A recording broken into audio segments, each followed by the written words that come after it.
Hi hello friends, welcome back to my channel. Agnisakshi ಭಾಗ 8.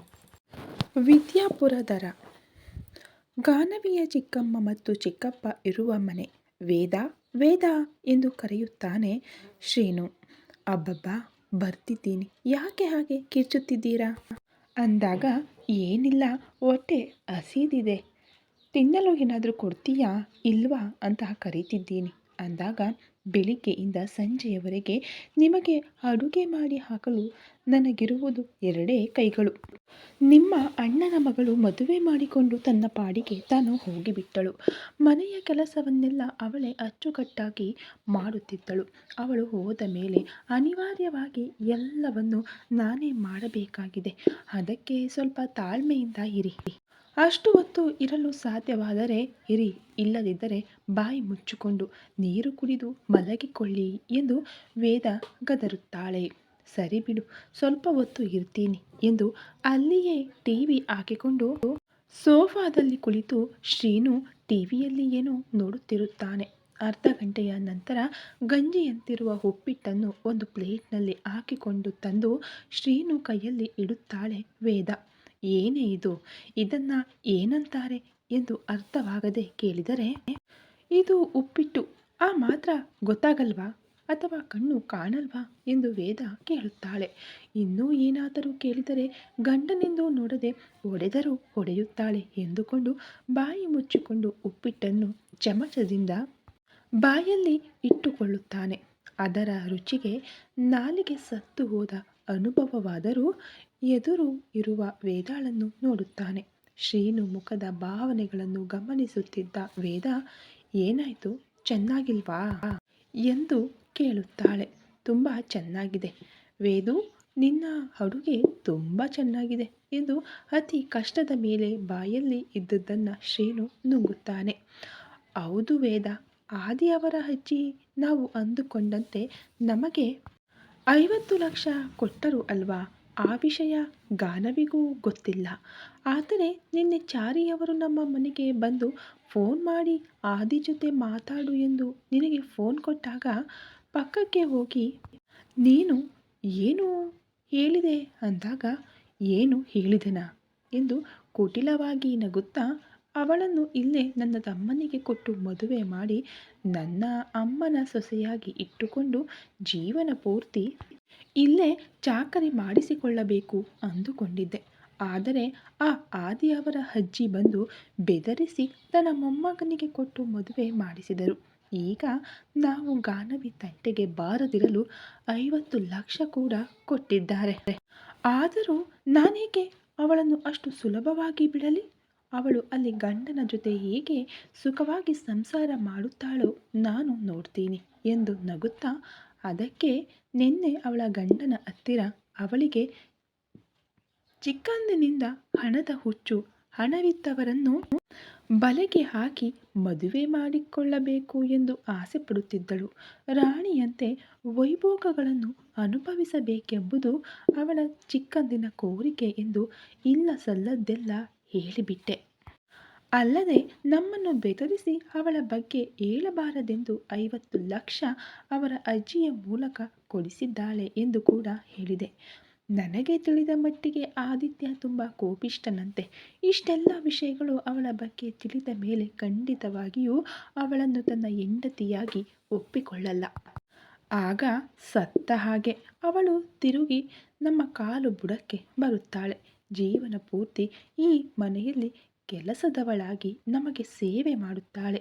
ಒಮ್ಮೆ ಮದುವೆಯಾಗಿರುವುದರಿಂದ ತಿರುಗಿ ಮದುವೆ ಮಾತೆ ಎತ್ತಲ್ಲ. ಇನ್ನೊಬ್ಬ ಗಂಡಸನ್ನು ಮನಸ್ಸಿನಲ್ಲೂ ನೆನೆಸಲ್ಲ. ಸಂಬಳವಿಲ್ಲದ ಕೆಲಸದಾಕೆ ನಮಗೆ ಜೀವನ ಪೂರ್ತಿ ಸಿಗುತ್ತಿರುವಾಗ ಆ ಅವಕಾಶವನ್ನು ನಾನೇಕೆ ಕಳೆದುಕೊಳ್ಳಲಿ ಎಂದು ಕರ್ಕಶವಾಗಿ ಹೇಳುತ್ತಿದ್ದರೆ, ಆದರೂ ನಮಗೆ ಅವರ ಅಜ್ಜಿ 50 ಲಕ್ಷ ಕೊಟ್ಟಿದ್ದಾಳಲ್ಲೇ, ಇನ್ನೂ ಅವಳ ಮೇಲೆ ಅಷ್ಟೊಂದು ಕೋಪವೇಕೆ ಅಂದಾಗ, ಕೊಟ್ಟಳು ಬಿಡು 50 ಲಕ್ಷ, ಅದಕ್ಕಾಗಿ ನಮ್ಮನ್ನು ಎಷ್ಟೊಂದು ಬೆದರಿಸಿದಳು, ಅವೆಲ್ಲವನ್ನು ನಾನು ಮರೆಯುತ್ತೀನಾ? ತನ್ನ ಮೊಮ್ಮಗನ ಸುಖಕ್ಕೋಸ್ಕರ ತಾನೇ ನಮ್ಮನ್ನು ಬೆದರಿಸಿ ಅವಳನ್ನು ಮದುವೆ ಮಾಡಿಸಿದ್ದು. ಈಗ ತನ್ನ ಮೊಮ್ಮಗ ಅವಳ ಜೊತೆ ಹೇಗೆ ಸುಖವಾಗಿರುತ್ತಾನೋ ನಾನು ನೋಡುತ್ತೇನೆ. ಒಂದೇ ಏಟಿಗೆ ಎರಡು ಹಕ್ಕಿಗಳು ಅಂದರೆ ಇದೆ. ನಾನು ಮಾಡಿದ ಕೆಲಸಕ್ಕೆ ಇತ್ತ ಗಾನವಿ, ಅತ್ತ ಆದಿ ಇಬ್ಬರೂ ಸುಖವಾಗಿರಲು ಸಾಧ್ಯವಿಲ್ಲ. ಇದರಿಂದ ನನ್ನ ತಮ್ಮನನ್ನು ಮದುವೆ ಮಾಡಿಕೊಳ್ಳದ್ದಕ್ಕೆ ಗಾನವಿ ಮೇಲೆ ಹಾಗೂ ನಮ್ಮನ್ನು ಬೆದರಿಸಿದ್ದಕ್ಕೆ ಆದಿ ಅವರ ಅಜ್ಜಿಯ ಮೇಲಿದ್ದ ಹಾಗೆ ಒಂದೇ ಸಾರಿ ತೀರುತ್ತದೆ ಎಂದು ಸೇಡಿನಿಂದ ಅಂದುಕೊಳ್ಳುತ್ತಾಳೆ. ಶ್ರೀನು ಇನ್ನೂ ತನ್ನನ್ನೇ ಭಯದಿಂದ ನೋಡುತ್ತಿರುವುದನ್ನು ಕಂಡು, ಏನು ಅಷ್ಟು ಭಯಪಡ್ತಾ ಇದ್ದೀಯಾ? ಅದು ಅಲ್ಲದೆ ಆ ದೊಡ್ಡಮ್ಮನವರು ಮೊದಲೇ ಗಾನವಿ ತಂಟೆಗೆ ಬರಬಾರದು ಎಂದು ನಮ್ಮನ್ನು ಎಚ್ಚರಿಸಿದ್ದಾಳೆ ಅಲ್ವಾ? ಅದಕ್ಕಾಗಿಯೇ ಅಲ್ವಾ ನಮಗೆ ಅಷ್ಟು ಹಣ ಕೊಟ್ಟಿದ್ದು? ಅದಕ್ಕೆ ನಾವು ಕೂಡ ಒಪ್ಪಿಕೊಂಡೆವು ಅಲ್ವಾ? ಮತ್ತೆ ಇದೆಲ್ಲ ಯಾಕೆ? ಮತ್ತೆ ನೀನು ಮಾಡಿದ್ದು ಆಕೆಗೆ ತಿಳಿದರೆ ಈ ಬಾರಿ ನಮ್ಮನ್ನು ಏನು ಮಾಡುತ್ತಾಳೋ ಊಹಿಸಲು ಸಾಧ್ಯವಿಲ್ಲ ಅಂದ. ಅಲ್ಲ ಏನೂ ಆಗಲ್ಲ ಬಿಡು, ನೀವು ಭಯಪಡಬೇಡಿ. ಆದರೂ ಆ ಹಣ ತನ್ನ ಮೊಮ್ಮಗನಿಗೆ ತಿಳಿಯದಂತೆ ನಮಗೆ ಕೊಟ್ಟಿದ್ದಾಳೆ. ತನ್ನ ಮೊಮ್ಮಗ ಕೂಡ ಅವರ ಅಜ್ಜಿ ಆ ಹಣ ಏನು ಮಾಡಿದಳು ಎಂದು ಆಕೆಗೆ ತಿಳಿಯದಂತೆ ವಿಚಾರಿಸುತ್ತಿದ್ದಾನಂತೆ. ಆದ್ದರಿಂದ ನಾವು ಹೇಳಿದ ವಿಷಯಗಳನ್ನೆಲ್ಲವನ್ನು ಅವನು ಅವರ ಅಜ್ಜಿಗೆ ಹೇಳುವುದಿಲ್ಲ. ಇನ್ನು ನಮಗೆ ಯಾವ ಭಯವೂ ಬೇಕಿಲ್ಲ. ಮತ್ತೆ ಆ ಮುದುಕಿ ಬಂದು ಎಲ್ಲಿ ಗಲಾಟೆ ಮಾಡುತ್ತಾಳೋ ಎಂದು ಎನ್ನುತ್ತಾ ಗಂಜಿಯಂತಿರುವ ಉಪ್ಪಿಟ್ಟನ್ನು ಗಂಡನಿಗೆ ಇಟ್ಟು ತಾನು ಮಾತ್ರ ದೋಸೆ ಹಾಕಿಕೊಂಡು ಬಂದು ಅದನ್ನು ಪ್ಲೇಟ್ನಲ್ಲಿ ಇಟ್ಟುಕೊಂಡು ಸೋಫಾದಲ್ಲಿ ಆರಾಮಾಗಿ ಕುಳಿತು ತಿನ್ನುತ್ತಿರುತ್ತಾಳೆ. ಪಕ್ಕದ ಕೋಣೆಯಲ್ಲಿ ಶಾಲೆಗೆ ಹೋಗಲು ತಯಾರಾಗುತ್ತಿದ್ದ ಪ್ರತಾಪ್ ಈ ಮಾತುಗಳನ್ನೆಲ್ಲ ಕೇಳಿಸಿಕೊಳ್ಳುತ್ತಾನೆ. ಪ್ರತಾಪ್ ಈ ಮಾತುಗಳು ಅರ್ಥವಾಗದಿರಲು ಅವನೇನು ಅಷ್ಟು ಸಣ್ಣ ಹುಡುಗನಲ್ಲ. ಅದೇ ಊರಿನ ಕಾನ್ವೆಂಟ್ನಲ್ಲಿ 8ನೇ ತರಗತಿ ಓದುತ್ತಿರುತ್ತಾನೆ. ತನ್ನ ತಾಯಿ ಮಾಡಿದ ಕೆಲಸಕ್ಕೆ ತನ್ನ ಅಕ್ಕ ಎಲ್ಲಿ ಕಷ್ಟಪಡುತ್ತಿದ್ದಾಳೋ ಎಂದು ಮನಸ್ಸಲ್ಲೇ ಸಂಕಟ ಪಡುತ್ತಿರುತ್ತಾನೆ ಪ್ರತಾಪ್. ಹೇಗಾದರೂ ಮಾಡಿ ಈ ವಿಷಯವನ್ನೆಲ್ಲ ತನ್ನ ಭಾವನಿಗೆ ಹೇಳಬೇಕೆಂದುಕೊಳ್ಳುತ್ತಾನೆ. ಆದರೆ ಅವರ ಮನೆ ಫೋನ್ ನಂಬರ್ ಆಗಲಿ ಅಡ್ರೆಸ್ ಆಗಲಿ ಪ್ರತಾಪ್ಗೆ ತಿಳಿದಿಲ್ಲ. ಆದರೆ ಅವಕಾಶ ಸಿಕ್ಕ ದಿನ ಮಾತ್ರ ತನ್ನ ತಾಯಿ ತಂದೆಯ ಬಗ್ಗೆ ಎಲ್ಲವನ್ನ ಹೇಳಬೇಕೆಂದು ಅಂದುಕೊಳ್ಳುತ್ತಾನೆ. ಇದರಿಂದ ಅಕ್ಕ ತನ್ನ ಭಾವನ ಕೋಪಕ್ಕೆ ಬಲಿಯಾಗಬಾರದು ಎಂದು ಆ ದೇವರಲ್ಲಿ ಮನಸ್ಸಿನಲ್ಲೇ ಬೇಡಿಕೊಳ್ಳುತ್ತಾನೆ ಪ್ರತಾಪ್. ಅಸಲಿಗೆ ಏನಾಗಿತ್ತೆಂದರೆ ಚಾರಿ ಅವರಿಗೆ ಫೋನ್ ಮಾಡಿ ತನ್ನ ಅಜ್ಜಿ 50 ಲಕ್ಷ ಆ ಊರಿನಲ್ಲಿ ಯಾರಿಗೆ ಕೊಟ್ಟರೋ ಕಂಡು ಹಿಡಿಯಲು ಹೇಳುತ್ತಾನೆ ಆದಿ. ಚಾರಿ ಅವರಿಗೆ ಆ ಊರಿನಲ್ಲಿ ಪ್ರಭಾವ ಇರುವುದರಿಂದ ಊರಿಗೆ ಬಂದಾಗಿನಿಂದ ಅರುಂಧತಿ ಅವರು ಯಾರ್ಯಾರನ್ನ ಭೇಟಿಯಾದರು ಎಂದು ವಿಚಾರಿಸುತ್ತಾರೆ. ಅದರಲ್ಲಿ ಭಾಗವಾಗಿ ಗಾನವಿಯ ಚಿಕ್ಕಪ್ಪ ಚಿಕ್ಕಮ್ಮನನ್ನು ಭೇಟಿಯಾಗಿದ್ದು ತಿಳಿಯುತ್ತದೆ. ಅವರನ್ನು ಏಕೆ ಭೇಟಿಯಾದರು ಎಂದು ತಿಳಿಯಲು ಹೋದ ಚಾರಿ ಅವರಿಗೆ ಶ್ರೀನುಗೆ ಇದ್ದ 50 ಲಕ್ಷದ ಸಾಲ ಯಾವ ಆಸ್ತಿಯನ್ನು ಮಾರದೆ ತೀರಿಸಿಬಿಟ್ಟಿದ್ದಾನೆ ಎಂದು ಹೊರಗಿನ ಜನರ ಮೂಲಕ ತಿಳಿಯುತ್ತದೆ. ಆದ್ದರಿಂದ ಆ 50 ಲಕ್ಷ ಅರುಂಧತಿ ಅವರೇ ಕೊಟ್ಟಿದ್ದಾರೆ ಎಂದು ಅರ್ಥವಾಗಿ ಬಿಡುತ್ತದೆ. ಅದೇ ವಿಷಯ ಕೇಳಲು ಹೋಗುತ್ತಾರೆ. ಶ್ರೀನು ಕೂಡ ಆದಿ ಅವರ ಅಜ್ಜಿ ಹಣ ಕೊಟ್ಟರು ಎಂದು ಹೇಳುತ್ತಾನೆ. ಆದರೆ ಗಾನವಿಯ ಚಿಕ್ಕಮ್ಮ ಮಾತ್ರ ಸಾಧ್ಯವಾದರೆ ಆದಿತ್ಯ ಜೊತೆ ಮಾತನಾಡಬೇಕು ಎಂದು ಚಾರಿ ಅವರ ಬಳಿ ಕೇಳುತ್ತಾಳೆ. ಅವರ ಬುದ್ಧಿ ಮೊದಲು ತಿಳಿದ ಚಾರಿ ಅವರು ಏಕೆ ಏನು ಎಂದು ಅನುಮಾನವಾಗಿ ಕೇಳುತ್ತಾರೆ. ಆದರೆ ಗಾನವಿಯ ಚಿಕ್ಕಮ್ಮ ಮಾತ್ರ ಏನಿಲ್ಲ, ಎಷ್ಟೇ ಆಗಲಿ ಚಿಕ್ಕಂದಿನಿಂದ ಬೆಳೆಸಿದ ಪ್ರೀತಿ ನಮ್ಮದು. ಇದ್ದಕ್ಕಿದ್ದಂತೆ ಮದುವೆ ಮಾಡಿಕೊಂಡು ಹೋದಳು.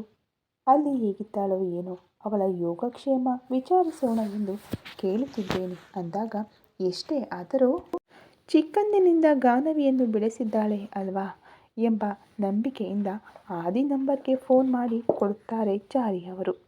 ಫೋನ್ ಮಾಡಿ ಆದಿ ಜೊತೆ ನಿಮ್ಮ ಅಜ್ಜಿಯವರು 50 ಲಕ್ಷ ಗಾನವಿಯ ಚಿಕ್ಕಪ್ಪನಿಗೆ ಕೊಟ್ಟರು ಯಜಮಾನರೇ ಎಂದು ಹೇಳಿ, ಗಾನವಿಯ ಚಿಕ್ಕಮ್ಮ ನಿಮ್ಮ ಜೊತೆ ಮಾತನಾಡುತ್ತಾರಂತೆ ಎಂದು ಹೇಳಿ ವೇದಾಳಿಗೆ ಫೋನ್ ಕೊಡುತ್ತಾರೆ.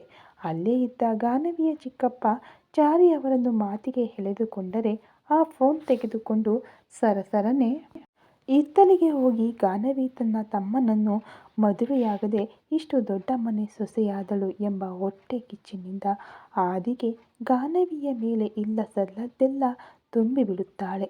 ಅದೆಲ್ಲ ಕೇಳಿದ ಆದಿ ಬೆಂಕಿಯ ಉಂಡೆಯಾಗುತ್ತಾನೆ ಗಾನವಿಯ ಮೇಲೆ. ಆದಿಗೆ ಗಾನವಿಯ ಚಿಕ್ಕಮ್ಮ ಹೇಳಿದ್ದು ನಿಜವಾ ಸುಳ್ಳ ಎಂಬ ಅನುಮಾನ ಬರುವುದಿಲ್ಲ. ಯಾಕೆಂದರೆ ಚಾರಿ ಅವರೇ ಸ್ವತಃ ಫೋನ್ ಕೊಟ್ಟಿರುವುದರಿಂದ ಅವರು ಕೂಡ ಅಲ್ಲೇ ಇದ್ದಾರೆ ಎಂದು ಅಂದುಕೊಳ್ಳುತ್ತಾನೆ ಆದಿ. ಚಿಕ್ಕಂದಿನಿಂದ ಅವಳನ್ನು ಬೆಳೆಸಿದ ಚಿಕ್ಕಮ್ಮನೇ ಹಾಗೆ ಹೇಳಿದರೆ ಅದು ನಿಜವಲ್ಲ ಎಂದು ಹೇಗೆ ಅಂದುಕೊಳ್ಳುತ್ತಾನೆ. ಅದರಲ್ಲೂ ಚಾರಿಯವರ ಮೇಲೆ ಆದಿಗೆ ತುಂಬ ನಂಬಿಕೆ ಇರುತ್ತದೆ. ಆದ್ದರಿಂದ ಆತನ ಮುಂದೆಯೇ ಇಷ್ಟೆಲ್ಲ ಹೇಳುತ್ತಿದ್ದರೂ ಅವರೇನು ಮಾತನಾಡುತ್ತಿಲ್ಲವೆಂದರೆ ಗಾನವಿಯ ಚಿಕ್ಕಮ್ಮ ಹೇಳುತ್ತಿರುವುದು ನಿಜವೇ ಇರಬಹುದು ಎಂದು ಅಂದುಕೊಳ್ಳುತ್ತಾನೆ. ಈ ರೀತಿಯಾಗಿ ತಾನು ಹೇಳಬೇಕಾದ ಮಾತುಗಳನ್ನೆಲ್ಲ ಹೇಳಿ ಫೋನ್ ಇಡುತ್ತಾಳೆ. ನಂತರ ನಿಧಾನವಾಗಿ ಫೋನನ್ನು ಚಾರಿಯವರಿಗೆ ಹಿಂತಿರುಗಿಸುತ್ತಾ, ತುಂಬ ಥ್ಯಾಂಕ್ಸ್, ನಮ್ಮ ಅಳಿಯನ ಹತ್ತಿರ ನಮ್ಮ ಹುಡುಗಿಯನ್ನು ಚೆನ್ನಾಗಿ ನೋಡಿಕೊಳ್ಳಲು ಹೇಳಿದೆ. ನೀವು ಮಾಡಿದ ಉಪಕಾರ ಈ ಜನ್ಮದಲ್ಲಿ ಮರೆಯಲಾರೆ ಎಂದು ಮತ್ತೊಮ್ಮೆ ಕಣ್ಣೀರು ಹಾಕುತ್ತಾ ನಾಟಕ ಆಡುತ್ತಾಳೆ ವೇದ. ವೇದ ಹೇಳಿದ ಮಾತುಗಳನ್ನು ಕೇಳಿ ಶ್ರೀನು ದಂಗಾಗುತ್ತಾನೆ. ಇದೇನೇ, ನೀನು ಯಾವಾಗಲಿನಿಂದ ಗಾನವಿಯನ್ನು ಇಷ್ಟಪಡಲು ಶುರು ಮಾಡಿದೆ? ಚಿಕ್ಕಂದಿನಿಂದ ಅವಳನ್ನು ಕೆಲಸದವಳ ಹಾಗೆ ನೋಡುತ್ತಿದ್ದೆ ಅಲ್ವಾ ಅಂದಾಗ, ಅದು ಹಾಗೆ, ಯಾರ ಮುಂದೆ ಯಾವ ನಾಟಕ ಆಡಬೇಕೋ ಹಾಗೆ ಆಡಬೇಕು. ಆ ವಿಷಯಗಳೆಲ್ಲ ನಿಮಗೆ ತಿಳಿಯಲ್ಲ, ಹೋಗಿ ತಿಂದು ಮಲಗಿ ಎಂದು ಗದರುತ್ತಾಳೆ ವೇದ. ಅದಕ್ಕೆ ನನಗೇಕೆ ಬಂದ ಗಲಾಟೆ ಎಂದು ಮೆಲ್ಲಗೆ ಅಲ್ಲಿಂದ ಜಾರಿಕೊಳ್ಳುತ್ತಾನೆ ಶ್ರೀನು. ಹೀಗೆ ಆದಿ ಮತ್ತು ಗಾನವಿಯನ್ನು ಯಶಸ್ವಿಯಾಗಿ ಬೇರೆ ಮಾಡುತ್ತಾಳೆ ವೇದ. ಇತ್ತ ಲಿಫ್ಟ್ ಕೇಳಿದ್ದಕ್ಕೆ ಏನಾಯ್ತು ದೀಪು, ಅಣ್ಣ ಏನಾದರೂ ಅಂದ್ರಾ? ಏನೂ ಅನ್ಲಿಲ್ಲ ಅಮ್ಮ, ಜಸ್ಟ್ ಚಿಕ್ಕ ಸೈಜ್ ವಾರ್ನಿಂಗ್ ಕೊಟ್ಟರು ಅಷ್ಟೇ ಅಂದಾಗ, ವಾರ್ನಿಂಗಾ ಎಂದು ಆಶ್ಚರ್ಯದಿಂದ ಕೇಳುತ್ತಾಳೆ ಕಲ್ಪ. ಅನಿರೀಕ್ಷಿತವಾಗಿ ನಿಮ್ಮ ಅಣ್ಣನ ಹತ್ತಿರ ನಮ್ಮಿಬ್ಬರ ಬಗ್ಗೆ ಏನೋ ಬಡಬಡಿಸಿದೆ. ಅದಕ್ಕೆ ಅವರೇನೋ ನನ್ನ ತಂಗಿಯ ಮೇಲೆ ನಿನ್ನ ಕೈ ಬಿದ್ದರೆ ನಿನ್ನ ಚರ್ಮ ಸುಲಿತೀನಿ ಅಂತ ಗಟ್ಟಿಯಾಗಿ ವಾರ್ನಿಂಗ್ ಕೊಟ್ಟು ಕಳುಹಿಸಿದರು ಎಂದಾಗ, ಪಕಪಕ ಎಂದು ನಗುತ್ತಾಳೆ ಕಲ್ಪ. ಕಲ್ಪಾಳ ನಗು ನೋಡಿ ಅಲ್ಲಿಯವರೆಗೂ ಇದ್ದ ಕೋಪವೆಲ್ಲ ಹೋಗಿ ದೀಪಕ್ ಕೂಡ ನಗುತ್ತಾನೆ. ನಿಮ್ಮ ಅಣ್ಣನಿಗೆ ನಿನ್ನ ಮೇಲೆ ತುಂಬ ಪ್ರೀತಿ ಇದೆ ಕಲ್ಪ, ಆದರೆ ಹೊರಗೆ ತೋರಿಸಿಕೊಳ್ಳಲ್ಲ ಅಷ್ಟೇ ಅಂದ. ಅಣ್ಣಯ್ಯನಿಗೆ ನಾನಂದರೆ ತುಂಬ ಇಷ್ಟ ಅಂತ ನನಗೂ ಗೊತ್ತು ದೀಪು, ಆದರೆ ಯಾಕೆ ನನ್ನನ್ನು ಯಾವಾಗಲೂ ದೂರ ಇಡ್ತಾನೋ ಅರ್ಥವಾಗಲ್ಲ. ಚಿಕ್ಕವಳಿದ್ದಾಗ ನನ್ನ ಜೊತೆ ತುಂಬ ಚೆನ್ನಾಗಿ ಆಟ ಆಡುತ್ತಿದ್ದ. ನನ್ನ ತಂಗಿ ಅಂತ ನನ್ನನ್ನು ಪ್ರೀತಿಯಿಂದ ನೋಡಿಕೊಳ್ಳುತ್ತಿದ್ದ. ಆದರೆ ಇದ್ದಕ್ಕಿದ್ದಂತೆ ಏನಾಯಿತೋ ಗೊತ್ತಿಲ್ಲ, ಒಮ್ಮೆಲೆ ನನ್ನನ್ನು ದೂರ ಇಟ್ಟುಬಿಟ್ಟ. ಅಂದಿನಿಂದ ನಾನು ಎಷ್ಟೇ ಹತ್ತಿರವಾಗಲು ಪ್ರಯತ್ನಿಸಿದರೂ ತನ್ನ ಹತ್ತಿರ ಬರಗೊಡಲ್ಲ ಎಂದು ಬಾಧೆ ಪಡುತ್ತಾಳೆ ಕಲ್ಪ. ಸರಿ ಬಿಡು, ಈಗ ಅವೆಲ್ಲ ಯಾಕೆ? ಅವನು ಪೈಕಿ ತೋರಿಸಿಕೊಳ್ಳದಿದ್ದರೂ ಅವನ ಮನಸ್ಸಲ್ಲಿ ನಿನ್ನ ಮೇಲೆ ಬೆಟ್ಟದಷ್ಟು ಪ್ರೀತಿ ಇದೆ, ಅದು ಸಾಕು ನಮಗೆ. ಬಾ, ಎಲ್ಲಿಗೋ ಹೋಗಬೇಕು ಅಂದ್ಯಲ್ಲ, ಬೇಗ ಬಾ, ಕರೆದುಕೊಂಡು ಹೋಗ್ತೀನಿ ಅಂದ ಹಾಗೆ ನೀನು ಕಾಲೇಜಿಗೆ ಕಾರು ತಂದಿದ್ದೀಯ ಅಲ್ವಾ ಅಂದಾಗ, ಹಾಂ ಕಾರಿನಲ್ಲೇ ಬಂದೆ. ಅಮ್ಮಯ್ಯ ಬದುಕಿಸಿದೆ, ಬಾ ಅದರಲ್ಲೇ ಹೋಗೋಣ ಇಬ್ಬರು. ಸರಿ ಇರು, ಕಾರು ತರ್ತೀನಿ ಎಂದು ಹೇಳಿ ಒಳಗೆ ಹೋಗಿ ಕಾರು ತರುತ್ತಾಳೆ ಕಲ್ಪ. ಈಗ ಇಬ್ಬರು ಅಲ್ಲಿಂದ ಹೊರಟು ಹೋಗುತ್ತಾರೆ. ಕಾವ್ಯ ಅವಳ ಫ್ರೆಂಡ್ಸ್ ಜೊತೆ ಪಾರ್ಟಿಗಾಗಿ ಪಬ್ಗೆ ಹೋಗುತ್ತಾಳೆ. ಅಲ್ಲಿ ಅವರವರ ಪಾಡಿಗೆ ಅವರು ಕುಡಿಯುತ್ತಾ ಡ್ಯಾನ್ಸ್ ಮಾಡುತ್ತಾ ಇರುತ್ತಾರೆ. ಕಾವ್ಯಳ ಫ್ರೆಂಡ್ಸ್ ಸಾಕೇತ್ ಎಲ್ಲಿದ್ದಾನೆ ಎಂದು ನೋಡಲಾಗಿ ಒಂದು ಕಡೆ ಅವನ ಫ್ರೆಂಡ್ಸ್ ಜೊತೆ ಮಾತನಾಡುತ್ತಾ ಕಾಣಿಸುತ್ತಾನೆ ಸಾಕೇತ್. ಹಾಯ್ ಸಾಕೇತ್ ಎಂದು ಹೇಳುತ್ತಾ ಎಲ್ಲರೂ ಅಲ್ಲಿಗೆ ಹೋಗಿ ಹ್ಯಾಪಿ ಬರ್ತ್ಡೇ ಸಾಕೇತ್ ಎಂದು ವಿಶ್ ಮಾಡುತ್ತಿರುತ್ತಾರೆ. ಎಲ್ಲರೂ ವಿಶ್ ಮಾಡುತ್ತಿದ್ದರೂ ಕೂಡ ಸಾಕೇತ್ ಕಣ್ಣುಗಳು ಯಾರಿಗೋಸ್ಕರನೋ ಹುಡುಕುತ್ತಿರುತ್ತವೆ. ಸಾಕೇತ್ ಯಾರನ್ನೋ ಹುಡುಕುತ್ತಿರುವುದನ್ನು ನೋಡಿ, ಏನಾಯ್ತು ಸಾಕೇತ್, ಯಾರಿಗಾಗಿ ನೋಡುತ್ತಿದ್ದೀಯಾ ಎನ್ನಲಾಗಿ, ಕಾವ್ಯ ಬರಲಿಲ್ವಾ ಎಂದು ಕೇಳುತ್ತಾನೆ ಅವರನ್ನ. ಯಾಕೆ ಬರಲ್ಲ, ಬಂದಿದ್ದಾಳೆ, ನೀನು ನಮ್ಮನ್ನು ಅಷ್ಟು ರಿಕ್ವೆಸ್ಟ್ ಮಾಡಿ ಅವಳನ್ನು ಹೇಗಾದರೂ ಕರೆದುಕೊಂಡು ಬನ್ನಿ ಎಂದು ಹೇಳಿದ ಮೇಲೆ ಕರೆತರದೇ ಇರ್ತೀವಾ ಎನ್ನಲಾಗಿ ಥ್ಯಾಂಕ್ ಯು ಎಂದು ಹೇಳುತ್ತಾನೆ. ಕಾವ್ಯ ಬಂದಿದ್ದಾಳೆ ಎಂದು ತಿಳಿದ ತಕ್ಷಣ ಸಾಕೇತ್ ಮುಖದಲ್ಲಿ ಅಲ್ಲಿಯವರೆಗೂ ಇಲ್ಲದ ಕಳೆ ಒಂದೇ ಬಾರಿಗೆ ಬರುತ್ತದೆ. ಅವನು ಕಾಲೇಜಿನಲ್ಲಿ ಸೇರಿದಾಗಿನಿಂದ ಅವಳನ್ನು ಇಷ್ಟಪಡುತ್ತಿದ್ದಾನೆ. ಅವಳಿಗೆ ಎಷ್ಟೋ ಸಲ ಈ ವಿಷಯ ಹೇಳಿದ್ದಾನೆ ಕೂಡ. ಆದರೆ ಕಾವ್ಯ ಯಾವಾಗಲೂ ಈ ವಿಷಯವನ್ನು ಸೀರಿಯಸ್ ಆಗಿ ತೆಗೆದುಕೊಂಡಿಲ್ಲ. ಜಸ್ಟ್ ತನ್ನನ್ನು ರೇಗಿಸಲು ಮಾತ್ರ ಹಾಗೆ ಪ್ರಪೋಸ್ ಮಾಡಿದ್ದಾನೆ ಎಂದು ಅಂದುಕೊಳ್ಳುತ್ತಾಳೆ. ಆದರೆ ಅವನ ಫ್ರೆಂಡ್ಸ್ ಎಲ್ಲರಿಗೂ ಗೊತ್ತು ಸಾಕೇತ್ ನಿಜವಾಗಲೂ ಕಾವ್ಯಳನ್ನು ಪ್ರೀತಿಸುತ್ತಿದ್ದಾನೆ ಎಂದು. ಕೇವಲ ಅವಳಿಗೆ ಮಾತ್ರ ಆ ವಿಷಯ ತಿಳಿಯದು. ಎಲ್ಲರ ಹಾಗೆಯೇ ತನ್ನನ್ನು ಕೂಡ ಒಂದು ಫ್ರೆಂಡ್ ಆಗಿಯೇ ನೋಡುತ್ತಿದ್ದಾನೆ ಎಂದು ಅಂದುಕೊಳ್ಳುತ್ತಾಳೆ. ಎಂಟ್ರೆನ್ಸ್ನಲ್ಲಿ ಯಾರೋ ತನ್ನ ಫ್ರೆಂಡ್ ಕಾಣಿಸಿದ್ದರಿಂದ ನಿಂತು ಮಾತನಾಡುತ್ತಿರುತ್ತಾಳೆ. ಅಷ್ಟು ಹೊತ್ತು ಕಾವ್ಯ ಅವರ ಜೊತೆ ಮಾತನಾಡಿ ಸಾಕೇತ್ ಹತ್ತಿರ ಬಂದಾಗ ಹಾಯ್ ಕಾವ್ಯ ಎನ್ನುತ್ತಾನೆ Saketh. Hi Saketh, happy birthday to you ಎಂದು ವಿಶ್ ಮಾಡಲಾಗಿ ಗಾಳಿಯಲ್ಲಿ ತೇಲುತ್ತಾನೆ ಸಾಕೇತ್. ಅಲ್ಲಿಯವರೆಗೂ ಫ್ರೆಂಡ್ಸ್ ಎಲ್ಲರೂ ಎಷ್ಟು ಒತ್ತಾಯಿಸಿದರೂ ಸಾಕೇತ್ ಕೇಕ್ ಕಟ್ ಮಾಡಿರಲ್ಲ. ಕಾವ್ಯ ಬಂದಿಲ್ಲವೆಂದು ಕಾವ್ಯ ಕೂಡ ಬಂದಳಲ್ಲ, ಇನ್ನಾದರೂ ಮೊದಲು ಕೇಕ್ ಕಟ್ ಮಾಡು ಎಂದು ಫ್ರೆಂಡ್ಸ್ ಎಲ್ಲರೂ ಕೇಳಿದಾಗ ಓಕೆ ಎಂದು ಹೇಳಿ ಕೇಕ್ ಕಟ್ಟಿಂಗ್ ಕಡೆಗೆ ಹೋಗುತ್ತಾರೆ. ಸಾಕೇತ್ ಕೇಕ್ ಕಟ್ ಮಾಡಿ ಫಸ್ಟ್ ಪೀಸ್ ಯಾರಿಗೂ ಕೊಡದೆ ಕಾವ್ಯ ಬಾಯಲ್ಲಿ ಇಡಲಾಗಿ ಎಲ್ಲರೂ ಓ ಎಂದು ಒಂದೇ ಸಲಕ್ಕೆ ಚಪ್ಪಾಳೆ ತಟ್ಟುತ್ತಾರೆ. ಅವಳು ಸ್ವಲ್ಪ ತಿಂದು ಸಾಕೇತ್ಗೆ ತಿನ್ನಿಸುತ್ತಾಳೆ. ಆ ಮಾತ್ರದಕ್ಕೆ ಸಂತೋಷ ಪಟ್ಟುಕೊಳ್ಳುತ್ತಾನೆ ಸಾಕೇತ್. ನಂತರ ಒಬ್ಬರಾದ ಮೇಲೆ ಒಬ್ಬರು ತಿನ್ನಿಸಿ ಕೊನೆಗೆ ಕೇಕ್ ಮೇಲಿರುವ ಕ್ರೀಮ್ ಎಲ್ಲ ಸಾಕೇತ್ ಮುಖಕ್ಕೆ ಬಳಿದು ಅಲ್ಲೆಲ್ಲ ಗಲಾಟೆ ಮಾಡುತ್ತಾರೆ. ಇನ್ನು ಸಾಕು ಎಂದು ಹೇಳಿ ಫ್ರೆಂಡ್ಸ್ ಎಂಜಾಯ್ ದ ಪಾರ್ಟಿ, ಇವತ್ತು ಟ್ರೀಟ್ ಎಲ್ಲ ನಂದೆ ಎಂದು ಹೇಳಿ ಯಾರಿಗೆ ಏನು ಬೇಕೋ ಅವರು ಅದನ್ನು ತೆಗೆದುಕೊಂಡು ಎಂಜಾಯ್ ಮಾಡಲು ಹೇಳುತ್ತಾನೆ. ಥ್ಯಾಂಕ್ ಯು ಎನ್ನುತ್ತಾ ಅವನ ಫ್ರೆಂಡ್ಸ್ ಎಲ್ಲರೂ ಡ್ಯಾನ್ಸ್ ಫ್ಲೋರ್ ಮೇಲೆ ಹೋದರೆ ಇನ್ನೂ ಕೆಲವರು ತಮಗೆ ಬೇಕಾದನ್ನು ತೆಗೆದುಕೊಳ್ಳಲು ಡ್ರಿಂಕ್ಸ್ ಕೌಂಟರ್ ಹತ್ತಿರ ಹೋಗುತ್ತಾರೆ. ಕಾವ್ಯಳ ಫ್ರೆಂಡ್ಸ್ ಕೂಡ ಅವಳನ್ನು ಕರೆದುಕೊಂಡು ಹೋಗಿ ಒಂದು ಡ್ರಿಂಕ್ ಕೈಯಲ್ಲಿ ಇಟ್ಟು ಕುಡಿಯುತ್ತಾ ತೂಗಾಡುತ್ತಾ ಇರುತ್ತಾರೆ. ಕಾವ್ಯ ಕೂಡ ಡ್ರಿಂಕ್ ಮಾಡುತ್ತಾ ಪಾರ್ಟಿ ಎಂಜಾಯ್ ಮಾಡುತ್ತಾ ಇರುತ್ತಾಳೆ. ಆದರೆ ಸಾಕೇತ್ ಮಾತ್ರ ರೆಡ್ ಕಲರ್ ಡ್ರೆಸ್ನಲ್ಲಿ ತುಂಬ ಹಾಟ್ ಆಗಿ ಕಾಣುತ್ತಿದ್ದ ಕಾವ್ಯ ಕಡೆಗೆ ಕಣ್ಣು ಮಿಟುಕಿಸದೆ ನೋಡುತ್ತಾ ಇರುತ್ತಾನೆ. ಸಾಕೇತ್ ಕೂಡ ಒಂದು ಡ್ರಿಂಕ್ ಗ್ಲಾಸ್ ತೆಗೆದುಕೊಂಡು ಕಾವ್ಯ ಹತ್ತಿರ ಹೋಗಿ Kavya you are looking very hot ಎನ್ನುತ್ತಾ ಅವಳ ಅಂದವನ್ನು ಹೊಗಳುತ್ತಾ ಇದ್ದರೆ ಕಾವ್ಯ ಗಾಳಿಯಲ್ಲಿ ತೇಲುತ್ತಾಳೆ. ಕಾವ್ಯ ಕೂಡ ಹಾಲಿನಂಥ ಬಣ್ಣದಿಂದ ನೋಡಲು ತುಂಬ ಅಂದವಾಗಿರುತ್ತಾಳೆ. ಆದರೆ ಆದಿ ಮಾತ್ರ ಯಾವಾಗಲೂ ಅವಳನ್ನು ಆ ಉದ್ದೇಶದಿಂದ ನೋಡಲ್ಲ, ಅವಳನ್ನು ಹತ್ತಿರಕ್ಕೆ ಬಿಟ್ಟುಕೊಳ್ಳಲ್ಲ.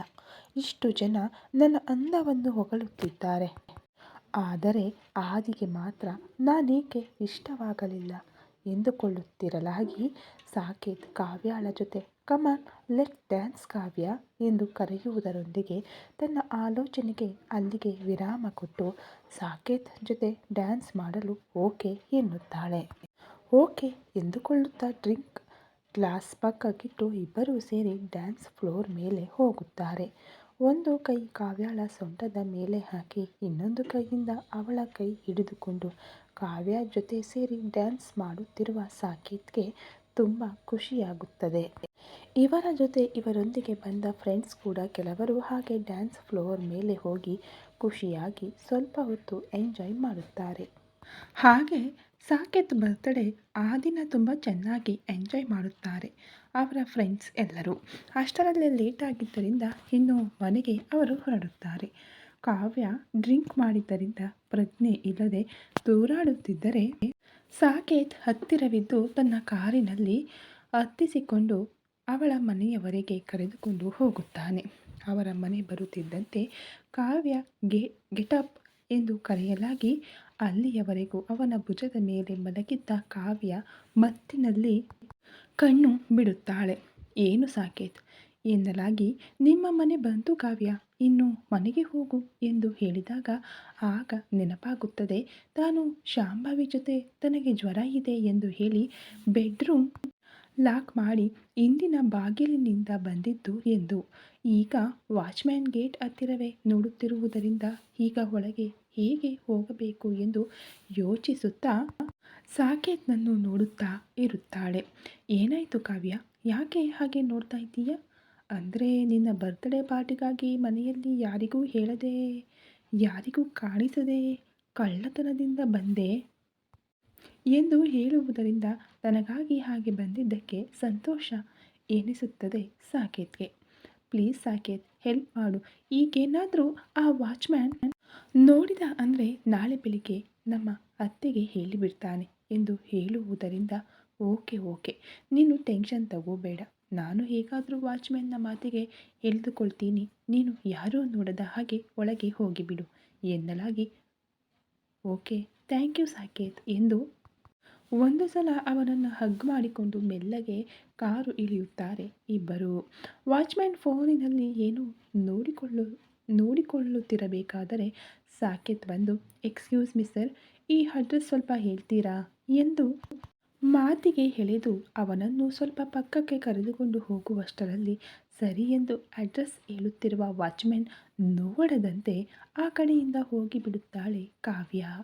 ಕಾವ್ಯ ಹೋಗುವುದನ್ನು ನೋಡಿದ ಸಾಕೇತ್ ವಾಚ್ಮ್ಯಾನ್ಗೆ ಅಡ್ರೆಸ್ ಹೇಳಿದ್ದಕ್ಕೆ ಥ್ಯಾಂಕ್ ಯು ಎಂದು ಹೇಳಿ ಹೊರಟು ಹೋಗುತ್ತಾನೆ. ಬೆಳಿಗ್ಗೆ 5 ಗಂಟೆಗೆ ಬಂದ ಸೀತಮ್ಮ ಆದಿ ಅವರ ಬೆಡ್ರೂಮ್ ಬಾಗಿಲು ತಟ್ಟುವುದರೊಂದಿಗೆ ಎಚ್ಚರಗೊಂಡ ಗಾನವಿ ಅತಿ ಕಷ್ಟದ ಮೇಲೆ ಮೆಲ್ಲಗೆ ಏಳಲು ಪ್ರಯತ್ನಿಸಿ ಬಾಗಿಲು ತೆಗೆಯಲು ನೋಡುತ್ತಾಳೆ. ಡೋರ್ ತಟ್ಟಿದ ಸದ್ದು ಕೇಳಿ ಎಚ್ಚರಗೊಂಡ ಆದಿ ಕೂಡ ಏಳುತ್ತಾನೆ. ತಕ್ಷಣ ಗಾನವಿಯ ಹತ್ತಿರ ಹೋಗಿ ಅವಳ ತೋಳು ಹಿಡಿದು, ನೋಡು, ನಮ್ಮ ಮಧ್ಯೆ ಏನಾಗಿದೆಯೋ ಈ ವಿಷಯ ಮನೆಯಲ್ಲಿ ಯಾರಿಗೂ ತಿಳಿಯಲು ಕೂಡದು. ನಾವು ನಾರ್ಮಲ್ ಆಗಿಯೇ ಇದ್ದೀವಿ ಅಂತ ಎಲ್ಲರಿಗೂ ಅನ್ನಿಸಬೇಕು. ನೀನು ಎಲ್ಲರ ಮುಂದೆ ಹಾಗೆಯೇ ನಡೆದುಕೊಳ್ಳಬೇಕು, ಅರ್ಥವಾಯ್ತಾ ಎನ್ನಲಾಗಿ ಆಗಲೇ ತೋಳು ಗಟ್ಟಿಯಾಗಿ ಹಿಡಿದುಕೊಂಡಿದ್ದರಿಂದ ನೋವಾಗುತ್ತಿದ್ದುದರಿಂದ ಸರಿ ಎಂದು ತಲೆಯಾಡಿಸುತ್ತಾಳೆ ಗಾನವಿ. ಇನ್ನು ಹೋಗಿ ಬಾಗಿಲು ತೆಗೆ ಎಂದು ತನ್ನ ಬೆಡ್ ಹತ್ತಿರ ಹೋಗಿ ಮಲಗಿಕೊಂಡಂತೆ ನಡೆಸುತ್ತಾನೆ.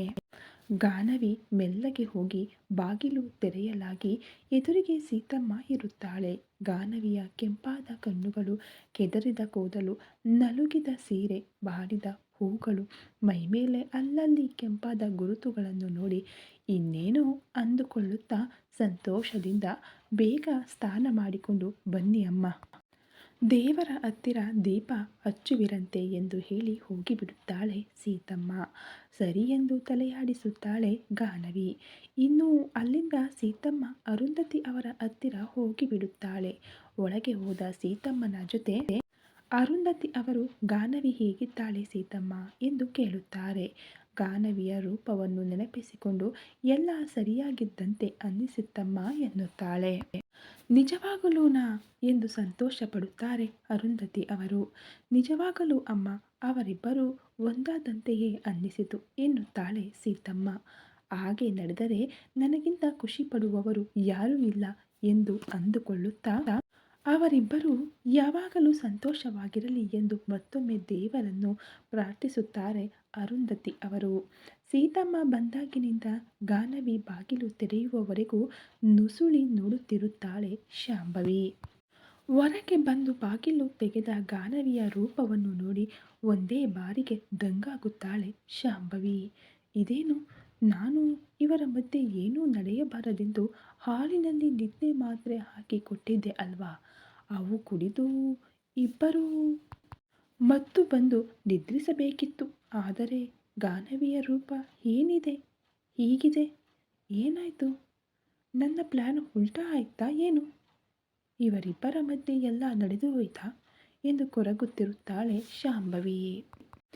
ಈ ಕತೆ ಇನ್ನು ಮುಂದುವರಿಯುವುದು ಫ್ರೆಂಡ್ಸ್. ದಯವಿಟ್ಟು ವಿಡಿಯೋ ಇಷ್ಟ ಆಗ್ತಾ ಇದ್ದರೆ ಲೈಕ್ ಮಾಡಿ, ಶೇರ್ ಮಾಡಿ, ಕಮೆಂಟ್ ಮಾಡಿ, ಹಾಗೆ ಸಬ್ಸ್ಕ್ರೈಬ್ ಮಾಡಿಕೊಂಡು ವಿಡಿಯೋ ನೋಡಿ.